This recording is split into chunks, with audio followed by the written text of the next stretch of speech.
Wesh mes frères, ça fait longtemps les gars, je regarde s'il y a bien le retour, ouais c'est bon les gars. Les frères, je viens vous donner un update, moi ça fait longtemps, peut-être vous allez me voir hier, moi les gars ça fait une semaine j'ai pas tourné de vidéo. Et là le hook il est nul, tu dis mais pourquoi j'ai cliqué sur cette vidéo de merde? Attends mon gars, je suis le roi du divertissement, je vais t'apprendre comment manipuler l'univers, comment manipuler tes désirs à ta guise les gars. Faut vraiment que je vous raconte tout ce qui se passe en ce moment dans ma vie les frères parce qu'il se passe vraiment des trucs de fou. Bon déjà pour commencer les frères, je suis un mec qui s'appelle Maxime, je te la fais en deux spies, ça fait une semaine qu'on est ensemble. Il a perdu 3 kilos, il a créé un compte TikTok, il a déjà 50 idées de prévues, et il a une niche de psychopathe. Il va devenir millionnaire, une semaine de suivi avec le H. Je sais pas ce que t'attends pour prendre ton rendez-vous. Si t'es un petit mec timide, que tu penses que sur le plan physique je peux t'apporter quelque chose, passe ton appel en bas frérot, il faut un peu de budget, passe ton appel. Maintenant je vais vous parler de la loi d'attraction les gars. La loi de l'attraction les frères, j'écoute les vocaux de Kevin Trudeau. Kevin Trudeau c'est qui ce mec les gars? Kevin Trudeau c'est un milliardaire qui vient des Brotherhood bro. Et ça se trouve, ma dernière vidéo elle parlait de ça, je crois, je sais même pas, parce qu'en fait j'ai tourné il y a longtemps et j'ai pas posté parce que bref, on s'en bat les couilles. Et il m'arrive que des trucs de psychopathe. Tu peux attirer à toi ce que tu veux être riche, tu veux une meuf, tu veux être musclé, tu veux être beau, tu veux courir vite, tu veux être champion de boxe, tu peux le faire. Tu peux le faire, tout ce que tu as à faire, c'est émettre un signal, émettre une fréquence avec ton cerveau, parce que ton cerveau, c'est quoi, mec? C'est une fréquence radio. En fait, il y a deux paramètres, je crois que je l'ai déjà dit, mais en tout cas, la puissance du signal, l'émotion. Est-ce que t'es heureux de t'imaginer champion de boxe? Est-ce que t'es heureux de t'imaginer millionnaire? Est-ce que ça te fait kiffer, putain? Putain, quand je vais être sous la douche, sous le sunlight des tropiques, avec 4 meufs, une voiture, une berline allemande et une Rolex au poignet, tu vois? Est-ce que tu kiffes ta vie? Ça t'excite, ça te fait de l'émotion. Bah, ça, c'est la puissance du signal. Ensuite, il y a la fréquence, frérot. Faut se mettre sur la bonne radio, tu vois, avec la bonne émotion. Et après, faut se mettre sur la radio longtemps, frérot. Si tu coupes la radio, ça va pas marcher. Parce qu'en fait, dès que t'éteins la radio, tu penses à autre chose et du coup, t'es pas sur ton objectif. Donc t'es là, tu vois, ouais, je suis aux Bahamas et tout, machin, il y a plein de raclis. Et tu fais comme ça toute la journée, ma gueule. Toute la journée. Tu verras que l'univers il va t'envoyer des signes. On va te demander de. Maintenant, je vous explique. Tu vois, je t'ai donné les deux paramètres pour attirer à toi tous tes désirs. Ça marche comme ça, les gars. Les milliardaires, ils sont devenus milliardaires comme ça. Et ils te l'ont peut-être pas dit, mais c'est le secret. Maintenant, faut que je vous raconte ma vie, les gars. Moi, je manifeste des trucs de fou récemment et tout se passe. Absolument tout se passe. Hier, les gars, sur mon cahier, j'ai la flemme de vous le sortir, les gars. J'ai écrit 6 tâches. Sachez, mes frères, que les milliardaires de ce monde et les gens qui ont réussi, ils se lèvent très tôt et la veille, ils écrivent quelques tâches. Moi, il y a un mec qui en conseille d'en faire 6. J'ai mis 6 tâches. J'en avais écrit 5 et j'en ai écrit une dernière. Je savais pas quoi mettre. J'ai écrit donner de l'amour à un humain random, tu vois. Tu sais, je te raconte ça. Je l'ai raconté à un frérot il y a 2 secondes en appel. Il va se dire, ah le bâtard, il répète exactement ce qu'il m'a dit en appel. T'inquiète pas, mon frérot, c'est normal. J'ai envie de faire une vidéo après t'avoir parlé. Je raconte exactement la même chose, du coup. J'avais donné de l'amour toute la journée, les gars. À mes parents, à mon assistante, à des gens, tu vois, je leur avais donné de l'amour, un peu de love, j'ai envie de te dire. Et le soir, j'étais avec mon pote, tu vois, on allait courir. De base, on courait plus ensemble parce que moi, mon arc course à pied, pour ceux qui ont suivi, c'est terminé. Mais il y a pas beaucoup qui ont suivi parce que la vidéo, elle a fait 0 vues. Du coup, c'était fini la course à pied. Mon pote, il me dit, vas-y, t'es chaud, on va courir et tout. Lui, il continue son triathlon. Moi, j'avais arrêté toutes ces conneries. Du coup, je le rejoins. Merde. Je pensais avoir donné de l'amour toute la journée, j'avais rempli ma mission, mais finalement, il s'avère que non, les gars. Je vois au loin un petit homme qui, je pensais qu'il il becquetait, il piochait les déchets, tu vois, par terre avec sa pince. En fait, c'était une canne, les gars. Il galérait à marcher, j'avais pas vu. On le voit au loin et tout, normal et tout, machin. Après, il s'approche et tout. Moi, je lui souris, tu vois, je vois un petit homme en canne. Je me dis, putain, je vais lui donner un peu d'amour avec mon sourire, les gars. Je vais le regarder, salut beau gosse. Comment tu vas, le jeune monsieur, le vieux daron? Il me dit salut et tout, et on me dit bonjour monsieur machin. Après on le repasse, tu vois, on refait un tour de terrain. Et le poté il me dit ah ça fait combien de tours les gars? Je sais plus, on compte plus, je dis à 25 à peu près monsieur machin machin. Et après j'entends pas ce qu'il dit. Merde, il a dit quelque chose, et je l'ai pas entendu. Moi je respecte la parole des gens les gars, j'ai pas entendu ce qu'il dit, je vais arrêter mon running, je vais me retourner, je vais aller lui parler. Alors monsieur ça dit quoi? Je pensais que vous ramassiez les déchets par terre, vous étiez en tenue, tu vois, il était en tenue orange. Putain, je reçois des messages de partout, les gars, c'est en train de me déconcentrer. Il était en tenue orange, le poteau, tu vois, en fait, c'était une canne, c'était pas la perche là, tu vois, pour ramasser les déchets, ça n'a rien à voir, c'était une canne, il boitait le poteau. Et il dit, ouais, moi quand j'étais à ton âge, moi aussi je courais. Moi aussi je courais, je faisais 25 tours de terrain quand j'avais ton âge. Moi je marche depuis que j'ai 13 heures, là, ça fait 6 heures que je marche et que je suis avec ma canne. Je dis, monsieur Pro, vous avez pas fait du stop, il y a personne qui a voulu vous prendre et tout. Enfin, moi je voulais pas faire de stop, je voulais marcher, moi. Et puis après, tu sais, il voulait faire le bonhomme et tout, tu vois. Ouais, les frères. Moi, je marche 6 heures. Quand j'étais jeune comme vous, les gars, moi, je courais, tout se passait bien. Moi, je relève plus ça. Tu vois, à l'époque, je l'aurais titillé un peu, je l'aurais taclé. Je l'aurais dit, ah ouais, t'es sûr? Bah, vas-y, cours maintenant pour voir que t'es en béquille, tu vois. Je l'aurais taclé un peu. Eh non, les gars. Les gars, là, je fais le troubadour, mais les gars, la scène, elle était émotionnelle, tu vois. Parce qu'en fait, le mec, je lui ai dit, attends, tu vois, le poteau, il était paralysé et il disait qu'il allait jamais remarcher. Les médecins lui disaient qu'il allait jamais remarcher. Bon, déjà, les médecins, tu te rends compte que c'est des merdes qui n'y connaissent rien aux lois du monde parce qu'ils disent ça à tout le monde, j'ai l'impression. Ouais, tu feras jamais de muscu, tu feras jamais de sport, tu vas jamais te relever. Les médecins, ils servent à quoi? À part mettre des fausses croyances dans les cerveaux des gens. C'est vraiment des merdes, vraiment, ils me dégoûtent ces gens-là. Du coup, le poteau, il était paralysé, il a réussi à remarcher en béquille déjà, tu vois. Et du coup, moi, je lui dis, les gars, est-ce que tu penses que tu vas pouvoir marcher sans béquille un jour? Il fait ah non, c'est impossible. Regarde, j'ai une hernie là, j'ai un disque cassé ici, j'ai une coudure ici. Tu vois, le poteau, il était vraiment emplâtré de partout. Tu vois, il avait des balafres de partout. Et je dis, du coup, tu penses que tu vas jamais remarcher sans béquille? Il fait bah non, c'est impossible. Je fais, mais comment tu veux que ça marche si t'y crois pas, mon gars? Comment tu veux te créer une réalité où tu peux sortir, les gars? Comment tu peux sortir de ta réalité de merde si tu crées une réalité où tu ne peux pas en sortir? Et après, les gars, je vous fais un parallèle. Moi, les gars, mon daron, je vais le sortir de là, les gars. Je vais devenir millionnaire, c'est une certitude, j'ai plus aucun doute. J'ai écrit partout, je vais devenir millionnaire. Je suis en train de penser millionnaire, je vais devenir millionnaire, les gars. Et tous les mecs que je vais accompagner, en fait, je vais faire de vous des monstres parce que maintenant je sais façonner le discours interne des autres parce que j'ai façonné le mien. T'inquiète, Maxime, je sais pas si tu regardes, mais t'inquiète pas, toi aussi tu vas devenir millionnaire et tu le sais très bien. Du coup, le poteau, je lui dis comment tu peux croire, comment tu peux remarcher un jour si tu crois pas. Je fais ça te coûte quoi ça te coûte quoi d'y croire. Qu'est-ce que ça coûte, mon frérot, de croire que tu peux remarcher un jour parce que si tu crois pas, ça marchera pas. Donc qu'est-ce que ça te coûte de croire que ça va marcher. Et le poteau, il disait, bah, mais ça c'est impossible, Ginerni. Je fais, mais c'est impossible, en fait, que ce soit possible ou pas, tu t'en fiches. Si t'y crois pas, ça marchera pas de toute façon, donc autant essayer d'y croire. Après, il commence à se dire, ouais, c'est vrai, ça, t'es pas con, mec. Non, t'es pas con, toi, t'es en train de me dire qu'en fait, si j'y crois pas, ça marchera pas. Si j'y crois, il y a un monde où ça marche. Donc c'est quoi l'intérêt de ne pas y croire alors que je pourrais y croire. Ah oui, ah, logique, mon frérot. Du coup, on part sur ça, je dis, bonne soirée, monsieur, et tout, machin. Et après, tu vois, je pars, parce que je te rappelle, mon frérot, tu vois, là, je me remets à marcher vers la sortie du terrain. Et je me rappelle, je me dis, attends, mais hier, dans mon cahier, j'avais écrit donner de l'amour à un humain aléatoire dehors. Mais mon père, c'est pas un humain aléatoire. Mon assistante, c'est pas une humaine aléatoire. Tu sais, elle va regarder la vidéo, elle va dire, mais de quand tu m'as donné de l'amour. Je t'ai remercié, je te rappelle, Marie, pour un truc. Je t'avais dit merci, je sais plus quoi, voilà. Et bah lui, par contre, c'était un humain aléatoire, je le connaissais pas. Et du coup, je rentre, et je me dis, mais attends, j'avais noté de remercier, de donner de l'amour à un humain. C'est bon, j'ai accompli cette mission, j'ai matérialisé ma réalité, j'ai écrit sur une feuille, et le lendemain, l'univers m'a ramené ça. Mais en fait, j'ai créé ma réalité. Donc si j'écris tous les jours que je vais devenir millionnaire, et que je le pense tous les jours, ça va prendre un peu de temps, parce que normal, tu vas pas devenir millionnaire du jour au lendemain, parce que tu grattes des lotos tous les jours. Mais ça va venir en fait. Si j'écris partout, je vais devenir millionnaire, que je vais avoir des abonnés partout. Ça va marcher, t'as plus qu'à attendre et espérer en fait. Même pas espérer, à savoir que tu l'as déjà. Parce qu'en fait, tu sais que dans le futur, tu l'as en fait. C'est comme si tu l'avais, faut juste patienter, tu vois. Mais plus tu patientes avec de l'émotion, plus ça arrivera vite. Donc t'as intérêt à te patienter avec de l'émotion, c'est tout ce que t'as à faire. Bon, non, les gars, je vous raconte la deuxième histoire. Moi, les gars, je vous le dis, je suis motivé de devenir riche pour aider tout le monde, les frères. Je vais donner de l'argent à tout le monde, je vais aider tout le monde, ma famille, mes familles proches, la mère de mon daron, de mon pote, je veux dire. Je vais aider tout le monde. Quand je serai riche, je vais libérer les chaînes de tout le monde, les gars. Je suis le libérateur de chaînes. Je suis le fil, les gars. Je vais prendre tout le monde dans mon équipage. Je vais sortir tout le monde de la merde. Et je vous le dis, les frères, ça va aller à une vitesse de psychopathe. Vous avez même pas idée. Là, quand je tourne la vidéo, on est le 16 février, je crois. Les gars, je vous le dis, vous allez pas y croire, vous. Mais moi, j'y crois à 1000%. Est-ce que tu vois du doute dans mes yeux, frérot? Je serai millionnaire fin juin. Courant juin, je suis millionnaire. Courant juillet, dans 4 mois, je suis millionnaire. Est-ce que tu crois que j'ai des doutes, ma gueule? Et comme j'ai aucun doute, ça va se passer. C'est impossible autrement, frère.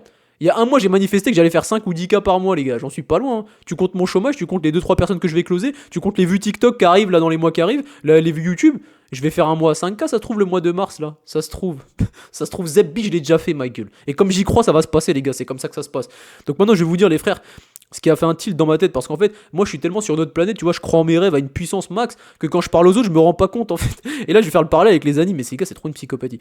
Les gars, en fait, les gars, moi, je suis en train de parler à tout le monde. J'ai mon pote, je lui dis, frérot, ton rêve c'est quoi? C'est d'avoir une berline allemande, toi. Frérot, je te l'achète dans l'année prochaine. Frérot, l'année prochaine, je suis déjà millionnaire. Je te l'achète. Et tu sais, lui, moi j'oublie que lui il est pas dans ma planète. Moi je suis sur une autre planète. Je suis en train de croire dur comme fer à mes rêves. Il y a aucun monde où ça arrive pas. Tu sais, je sais que je vais être millionnaire, quoi qu'il se passe, le plus vite possible, tu vois. Et le poteau, je me dis, mais lui il est pas sur ma planète. Il doit me prendre pour un fou, tu vois. Et mon daron, quand je lui dis que je vais le sortir du travail et il va pas attendre la retraite. Tu sais, lui il me prend pour un fou, tu sais, dans sa tête. Il se dit, mais de quoi il parle? Alors que moi je suis convaincu, je le sais, tu sais. Je suis au courant que ça va se passer comme ça. J'ai déjà tout prévu, j'ai déjà tout planifié. Je sais que quand je vais emmener ma daronne à son travail, je vais avoir une lettre de démission dans les mains. Je vais tendre la lettre de démission à son travail, dire salam alaikum, elle travaille plus pour vous, tu vois. Ça, je l'ai déjà planifié, je l'ai créé ma réalité. J'ai plus qu'à attendre qu'elle arrive. Ça va arriver imminemment, tu vois. Et les gens, ils n'y croient pas. Et du coup, moi, tu vois, je suis en train de faire tout ça pour ça. Et hier, je parle à mon père, tu vois. Je dis, papa, pourquoi tu sors pas de ton travail? Tu vois, mon père, il a des économies de ouf, la maison, elle est payée, il pourrait arrêter de travailler en vrai, tu vois. Il pourrait arrêter maintenant et se créer une réalité où il fait autre chose, un business quelconque. En plus, mon père, il est bon en business, il s'y connaît en voiture, il fait de l'achat-revente et tout, tu vois. Et lui, dans sa tête, c'est non, non, je serai à 62 ans, je finis mes 2 ans et après j'irai à la retraite. Je fais, mais t'aimes pas le travail, la seule chose qui t'embête au travail, dans ta vie, c'est le travail. Tu vires le travail, t'es plus heureux, tu te sentiras mieux. Pourquoi tu veux rester au travail? Absolument. Et tu vois, c'est là que tu te rends compte que la France, les gars, ils ont fait des dégâts dans le cerveau de nos darons, ils ont fait des dégâts. Je lui dis, mais papa, si tu t'imagines que tu pourras pas quitter avant 62 ans, comment tu peux quitter? Mais les gars, il y a un blocage. Et là, les gars, j'ai vu. Là, j'ai vu le blocage humain, je me suis dit, ok, c'est parce que je suis trop loin pour les autres humains. Mon père, je t'aime, mais je suis trop loin encore dans ma réalité. J'ai déjà créé une réalité de psychopathe. Moi, je suis déjà millionnaire, tu vois. Donc, il peut pas entrevoir qu'il va quitter son travail et qu'il va pas finir. Voilà, tu peux pas comprendre pour lui. Et j'ai regardé dans les yeux quand j'ai dit, papa, si t'y crois pas, ça va jamais se passer. Pourquoi tu veux pas croire à un autre futur que attendre tes 2 ans au travail? Alors que tu pourrais t'en passer, t'as pas besoin d'attendre 62 ans. Tu peux te créer une autre réalité, t'as juste à quitter ton travail. Ne réfléchis pas au comment. Tant que t'y crois dur comme fer, l'univers va te l'apporter. C'est comme ça que ça marche. Les molécules, les particules dans l'univers, elles s'organisent pour créer la réalité que tu as manifestée. Si moi j'ai manifesté que j'allais être millionnaire tous les jours de l'année, dans les mois qui viennent, je vais être millionnaire. C'est comme ça que ça marche, les gars. Et pas autrement. Donc mon père, je lui dis, Papa, crée une autre réalité que tes 2 ans là de travail et attendre la retraite. Tu peux largement faire mieux. Et mon père, lui, son plan, c'est quoi? Il va à la retraite et ma mère, elle part à la retraite en même temps, même si elle est plus jeune, tu vois. Normal, elle aura pas taux plein et tout. Mais en gros, lui, c'est sa réalité. Bah, forcément, si c'est créé une réalité comme ça, comment tu veux que ça change? Sauf que moi, les gars, moi, c'est le H qui est là, les gars. C'est le Hakim qui est là. Moi, je change la réalité des autres, ma gueule. Moi, si dans ma réalité, mon daron, il partirait pas à la retraite à 62 ans, il partira avant, quand je serai devenu millionnaire, c'est-à-dire bien avant, bah, ça sera comme ça, ma gueule. C'est moi qui décide. Et ma réalité, elle est plus forte que sa réalité dépressive de mec qui a peur, tu vois. Parce que la peur, c'est la puissance, l'émotion positive, ça éclate les émotions négatives. Ça fait x10, ma gueule. Donc en fait, moi, si ma réalité, mon daron, il sort avant 62 ans, bah c'est moi qui l'a décidé, ma gueule. Et c'est comme ça que ça va se passer, pas autrement. Et avec ma daronne, c'est pareil, tu vois. Et quand je l'ai regardé dans les yeux et que je lui ai dit, papa, si tu imagines pas autre chose, et que en fait, si tu penses que tu vas arriver à 62 ans et quitter la retraite, bah ça sera comme ça et pas autrement, en fait. Et si cette réalité ne te plaît pas, bah c'est toi qui as décidé, en fait. C'est toi qui as créé ça. Et il a baissé les yeux, tu vois. Il a pas réussi à maintenir le regard dans les yeux, tu vois. Parce qu'il savait qu'en fait, il voulait même pas y croire. Il veut même pas y croire. C'est comme le mec, les gars, qui marchait avec sa canne, les gars. Ceux qui sont restés jusqu'au bout, je pense que la vidéo, elle est déjà beaucoup mieux qu'au tout début. Au début, j'étais un troll. Les gars, premier degré, au moins ceux qui ont été patients, vous avez reçu la pépite que ça va être. Les gens ne croient plus en leur rêve, les gars. Ceux qui vont aller à la retraite à 60 ans, ils savent que c'est comme ça parce qu'ils n'ont pas créé une autre réalité, on les a conditionnés à croire que c'était comme ça, et vu qu'ils le croient, bah c'est comme ça que ça va se passer, les gars. Tous ceux qui pensent qu'ils vont avoir une vie de merde de retraite de 35 heures de salariat, bah c'est comme ça. Moi je sais que c'est pas pour moi ça, les gars. Moi je sais que je vais devenir millionnaire, et je le sais, je vais le répéter tous les jours haut et fort, je vais devenir millionnaire, ma gueule. Et je vais sortir tous les streeteux, tous les mecs qui vont s'associer à moi, mes petits frérots qui font un montage, bref, tous les petits refs que j'ai connus de près ou de loin sur internet avec qui j'ai une petite attache, et je vais tous les sortir de la merde, les gars. Et ça va être une folie. Maintenant, les animés, les gars. Les animés. Tu vois, quand tu regardes Luffy, les gars, c'est pour ça que je vous dis, le manga, là, je vais en avoir des frissons, les gars. Les mangas, c'est trop puissant. Les gars, vous voyez, quand Naruto, quand Luffy, il dit, ouais, je vais devenir le roi des pirates, je vais devenir le meilleur de Hokage, tout le monde se fout de leur gueule. Eux, ils croient dur comme fer à leur rêve. Ils sont sur une autre planète. Ils savent même pas que les autres, ils se foutent de leur gueule. Ils remarquent même pas, tu sais. Parce qu'eux, ils sont déjà Hokage, ils ont déjà gagné. L'autre, c'est déjà le roi des pirates, les gars. Il est sur le Vogue Mary, sur le pire bateau de tous les temps. Mais c'est déjà le roi des pirates, frère. Et bah l'autre c'est pareil, je vais être le plus grand Hokage, il sait même pas faire un Rasengan, il sait même pas faire un multiclonage, il est déjà Hokage, ma gueule. Et il voit même pas que les autres ils se foutent de leur gueule. Bah là les gars, je vous le jure que je suis en train de vivre la shonen vie parce que moi je parle à tout le monde que je vais être millionnaire, je leur dis les gars, moi je suis déjà millionnaire les gars. J'achète des trucs à tout le monde, j'en ai rien à foutre de mon osé parce que je sais que les millions ils arrivent. Tout l'univers est en train de s'organiser pour que je devienne riche. Je le sais les gars. Il n'y a pas d'autre issue possible, j'ai écrit partout, je le sais, je le pense tout le temps, je le pense, je charbonne pour la millonnairerie frérot. Donc moi je sais que ça va arriver, donc moi quand je parle comme ça et que je suis sur une autre planète, les gens ils me voient comme Naruto et Luffy les gars. Comme Luffy qui dit je vais être le roi des pirates alors qu'il maîtrise même pas le Gom Gom Uno ma gueule. Il a même pas le guerre seconde encore, mais il dit que ça va être le roi des pirates les gars. Et parce qu'il sait que ça va arriver en fait, c'est lui qui crée sa réalité. Bah Naruto c'est pareil, et tous les autres mangas shonen c'est pareil. Et bah ma réalité c'est la même tu vois. Et moi je suis exactement ce mec les gars, je suis en train de... Putain je me rappelais aussi d'un truc les gars. Je vous jure je suis en train d'être un putain de personnage principal de jeux vidéo les gars. C'est une folie de malade mental. J'étais au 10 km avec mon pote, tu vois, on courait, de base je vous dis les gars ce mec a un meilleur mental que moi. De base ce mec est plus fort que moi, il a un meilleur mental tu vois. Et genre quand on faisait les courses, tu vois, moi j'étais toujours RPE bas, c'était très facile pour moi. J'étais dans un manga, je fais putain c'est trop facile, tu vois. Mon pote il disait attends on va trop vite un peu là, tu vois. Je suis pas en train de le dénigrer, mais tu vois, il y a des moments où on allait. En plus moi j'étais sur le couloir extérieur. C'est-à-dire je courais à côté de lui, couloir extérieur, c'est-à-dire que je faisais plus de kilomètres à la même vitesse. Enfin, je courais plus vite entre guillemets du coup vu que j'étais extérieur, j'avais plus de distance à parcourir. Et moi, j'étais dans mes pensées en train de façonner mes rêves, tu vois. Oh, putain, je vais tout déchirer le jour du 10 km, je vais tout déchirer. J'étais comme un fou, comme un shonen guy. Putain, après ça, je vais me faire du grappling, je vais devenir trop fort au combat. J'étais dans mes rêves en train de façonner ma réalité. Et lui, il me réveillait à côté, tu sais, on va un peu trop vite là, tu vois. Genre, tu sais, il était pas bien, il était un peu dans le mal des fois, tu vois. Et moi, j'étais dans mes rêves. Ah ouais, ah ouais, c'était trop rapide là. Ah ouais, là, on était rapide là. Franchement, j'étais dans mes rêves, j'ai même pas vu qu'il y avait un effort, les gars. Et les gars, je vous dis, je suis ce shonen guy. Je comprends maintenant dans les animes ce qu'ils veulent dire. Au début, je me disais, mais MDR, c'est toujours pareil, les animes. Le mec, le perso principal, il devient trop fort, il sait même pas comment. Genre, normal, le comment, on s'en bat les couilles. C'est l'esprit qui façonne ta réalité, mon gars. L'esprit, on s'en bat les steaks, frérot. Le comment. Tu sais pas comment tu vas devenir riche. Tout ce que c'est que tu vas le devenir parce que tu es en train de créer ta réalité. Mais tu sais pas, ça se trouve, tu vas gratter un loto sans le savoir, ma gueule. Il y a un mec qui va gratter un loto en ton nom, tu vas devenir riche, tu sais même pas comment. Tout l'univers est en train de s'organiser. Tous les gens que je vais coacher, ils sont en train de venir à moi. Ils vont me payer 500 € par mois. Je vais monter à. Je vais en avoir entre 5 et 10, je vais faire juste 5K juste avec eux, tu sais. Entre 5 et 10K, tu vois. Après, j'aurai mes vues YouTube, mes vues TikTok. Je vais vendre mon guide de la rétention séminale, j'aurai un school. Les gens, ils vont payer entre 30 et 99 € par mois pour être sur mon school. Il y en aura peut-être 100 qui vont le faire. Tu vois, les millions, ils sont en train de s'organiser autour de moi. J'ai en train de travailler avec un mec sur la crypto, tu vois. Sur mes investissements, sur mes placements. Tu vois, au début, je savais pas comment j'allais devenir millionnaire parce que je savais juste que j'allais l'être, mais je savais pas comment. Et puis je vois que l'univers il est en train de dessiner tout autour de moi, tu vois. Le guide de la rétention il va être prêt jeudi, là, je sais pas quand je vais le mettre en vente, quand le tunnel il sera prêt. Après, j'ai les accompagnements, je reçois des appels, là, je vais closer mon deuxième. Mon frérot, dédicace à toi, je vais pas donner ton prénom. Si je me rappelle ton prénom, puis ça commence par un A, dédicace à toi mon frérot. Donc je sais que tout va s'organiser autour de moi. Maintenant je sais comment ça marche les lois de l'univers. Et après cette vidéo, ça se trouve, je vais recevoir 10 000 appels qui vont me dire s'il te plaît Hakim, aide-moi parce que moi je vais être comme toi. C'est possible. Les frères, en fait, j'ai développé un truc qui fait que je sais exactement ce que je dois dire à la personne pour qu'elle façonne son discours interne et qu'elle crée sa réalité, tu vois.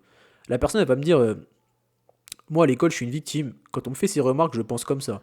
Bah, moi, je vais lui dire, la prochaine fois que tu auras eu ces remarques, tu vas te dire exactement cette phrase dans ta tête, tu vas la répéter plusieurs fois. Cette phrase dans ta tête va te générer un bien-être parce que tu l'as répétée et parce qu'elle est réelle et parce qu'elle est liée à tes traumas, tu vois. Par exemple, toi, tu rêves de devenir boxeur professionnel, mais t'oses pas te lancer dans la boxe et tu t'es victimisé à l'école. Tu vas te faire victimiser à l'école. Moi, je vais t'écrire dans ta méditation, dans ton discours interne, quand tu seras en pause, quand tu vas marcher, tu vas répéter cette phrase le plus possible et tu vois, tu vas créer ta réalité. Quand tu te sens bien grâce au discours interne que tu prônes, tu te sens encore mieux. Parce que l'idée, c'est de dire, je me sens bien, je vais me sentir bien et je vais me sentir encore mieux. Donc en fait, tu fais scale la boule en toi, tu vois. La boule, elle scale. Et en fait, plus tu te sens mieux, plus tu es apte à prendre des décisions et façonner ta réalité. Je vais me sentir mieux, plus je vais me sentir mieux, et plus je vais me sentir mieux, plus j'aurai l'audace de m'inscrire à la boxe. Et puis au bout d'un moment, après une semaine, tu vas mieux te sentir parce que l'univers, il aurait mis à toi une bonne personne qui va avoir des bonnes conversations avec toi. Et puis ces bonnes conversations, comme par hasard, vous allez bifurquer sur le mec qui fait du judo. Au début, il avait peur, mais il a fini par s'inscrire. Et le mec, il va t'inspirer, tu vois, et tu vas porter tes couilles et tu vas t'inscrire. Et une semaine après, tu auras façonné ta réalité grâce à ce discours interne. Au début, c'était juste je veux me sentir mieux parce que je me sens mal, tu vois, entre guillemets. Je veux me sentir mieux, je veux me sentir mieux, je veux me sentir mieux, je veux me sentir de mieux en mieux. Donc tu te sens de mieux en mieux. Et puis plus tu te sens mieux, tu dis je veux me sentir de mieux en mieux et j'irai encore mieux si je pouvais m'inscrire à la boxe. Je vais m'inscrire à la boxe. Et après, ça se transforme à la boxe. Et après, tu pousses les portes. Pourquoi? Parce que par inadvertance, t'es tombé sur un coach, tu vois, de boxe par exemple.